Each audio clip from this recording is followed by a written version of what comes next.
My name's Bryan. I started noticing my hair loss around 21 years old. I hadn't noticed it myself. It was actually a coworker that had to point it out to me. Told me one day I had a bald spot on the back of my head. I didn't believe him at first, but then I did get a hold of a mirror and turned out it was true. I was really embarrassed about my hair loss. I got in the habit of always wearing hats. I was afraid of what people might think, and also being bald made me look a lot older than I was, and I really wasn't quite ready to look as old as what that made me, and the hats kind of brought the focus back to my face instead of sort of up. You also tend to grow facial hair when you lose your hair. It kind of pulls the eyes back down. I was nervous to be in photos. I was nervous to go out and do much of anything. When I'd meet new people, it was almost like I was two different people. I was the person when I wore my hat that was more confident, and then when I was always worried about, you know, if they'd still see me the same once I took my hat off. So that was a huge source of stress for me. As time progressed, I decided I wanted to do something about it. I found some hair restoration websites and studios. I talked to my sister about it.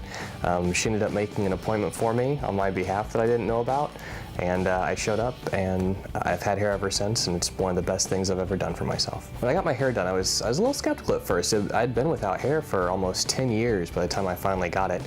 And there's a saying I've heard that people tend to notice hair loss. They don't notice so much hair gain, and that actually held to be kind of true. People could say there's something different about you, but I'm not quite sure what it was.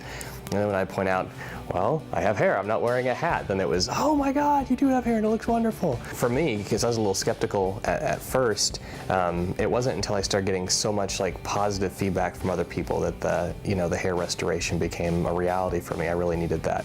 When it comes to affordability, what it came down to me was I had the notion that you can't put a price on confidence, which is kind of how I approached it.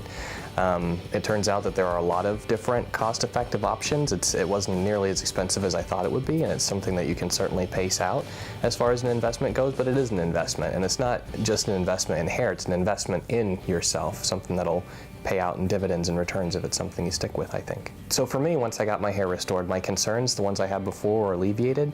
One of the ways I kind of look at it, you know, if your hearing goes bad, you get a hearing aid. If your vision starts to become worse, you get contact lenses. If you lose your hair, then there's an option for you for that too.